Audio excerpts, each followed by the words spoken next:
अनि त्यहाँ तितोपनले चाहिँ नि तपाईँको आत्माको गर्वलाई तितो बनाइदिन्छ। अनि त्यहाँबाट मिठो आशिष कहिले निस्किनै सक्दैन। तितोपन हुनु चाहिँ रिभर्स गियरमा गाडी लगाएर अगाडि बढ्नु खोज्नु जस्तो त्यो पछाडि नै जान्छ। कहिले तपाईँको जीवन अगाडि जाँदैन।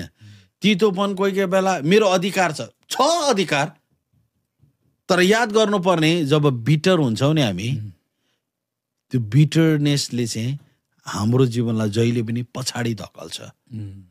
हन्नाले तितोपन राखिन्, तितोपन राख्नुपर्ने कारण पनि थियो।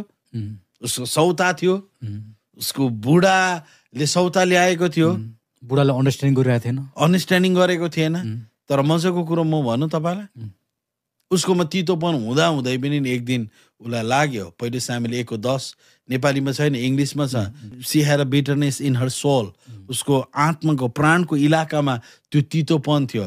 रुई कराई तितोपनलाई हटायो अनि परमेश्वरको वचन के हुन्छ, परमेश्वरले सम्झाउनु भयो।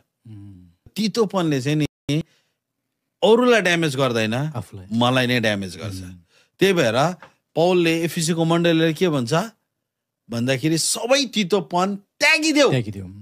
यदि तितोपन राख्यो भने चाहिँ नि तिमीले अल्टिमेटली दुखी चाहिँ कसलाई तोल्याउँछौ, पवित्र आत्मालाई।